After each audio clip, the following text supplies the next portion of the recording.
See wet roads and headlights going, even though it's just a little bit after 4 o'clock. Zach, what's the conditions out there right now? Yuck. It is no good. We've got drizzle out here. It's not quite as heavy. I mean, drizzle is drizzle. It can't be too heavy, but it's not coming down quite as consistently as it was about 10 minutes ago, but it's just not good out here right now. It was better at noon when it was actually raining a little bit more. Let me show you what the current temperatures like, and we're sitting at 52, the dew point 51, so the relative humidity is very high, so we have patchy drizzle, a little bit of patchy fog around the area as well. The winds are now out of the north-northeast at 9 miles per hour, just on the north side of the front now. So the temperature dropped a little bit, dropped it close to the dew point, so we're seeing that drizzle and a little bit of patchy fog as a result. Farther north, temperatures in the 40s for the most part. Farther south, in the low to mid 50s. It's not a very strong cold front. But there's a look through our Millionaire Cam. That pretty much sums it up.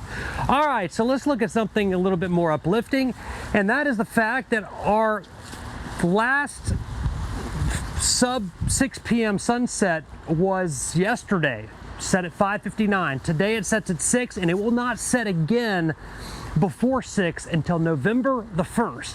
So that's today, our first 6 p.m. sunset. As we get into March 8th is our first 7 p.m. sunset. That's right as we change the clocks forward an hour, and our first 8 p.m. sunset is coming up on May 2nd. But the sun will not set again prior to 6 p.m. until November 1st. I love it. All right, there's a look at the stationary boundary, and by definition, stationary fronts can move. They're just really slow, and this one's just very slowly sinking to the south, and it's straight back across southwest Virginia on into Tennessee.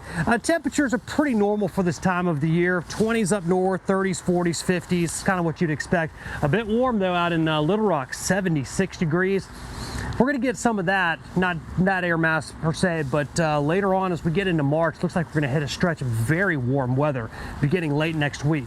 All right, lows tonight, upper 30s and low 40s. Highs tomorrow in the mid 50s, very typical for tomorrow's date. Here's a look at your forecast. We will have some clouds tomorrow morning, but decreasing clouds and becoming mostly sunny in the afternoon. Tonight, some patchy drizzle early on, and then just mostly cloudy skies overnight. Tomorrow, some clouds early, and then the clouds break up. We'll have some sunshine tomorrow afternoon. As we get into Saturday, should be a fantastic day Saturday with highs in the mid 60s. And then Sunday, we'll be ahead of the front in the morning. That'll allow us to warm up a little bit, but by midday, the front will come through. The temperatures may begin to cool off then at that point. All right, looking at the drought monitor just released today.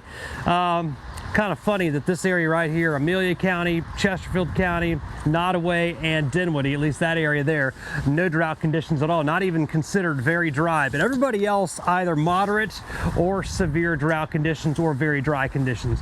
All right, looking at our temperatures over the next 7 days, 56 tomorrow, fantastic day Saturday. Sunday still mild, but getting a little cooler as the afternoon wears on. Chilly early next week, and then we really start to warm up, and this next Thursday is going to begin a stretch of not just 60, but likely some 70s beyond that. Let's look at this Monday, Tuesday time frame. That's where we could see a little bit of light wintry weather. It does look like it is going to be light right now. This is Monday afternoon. A chance that this could be in the form of maybe a little bit of light snow, maybe a little bit of freezing rain, and then on Tuesday there'll be a chance there as well. All right, let's check out the 7-day forecast. And tomorrow, pretty decent day, 56 degrees with some sunshine in the afternoon. Great looking day on Saturday. More clouds Sunday and a high of 60, and as we get into early next week, that chance for a little bit of light wintry weather. Thanks so much, Zach. Each year,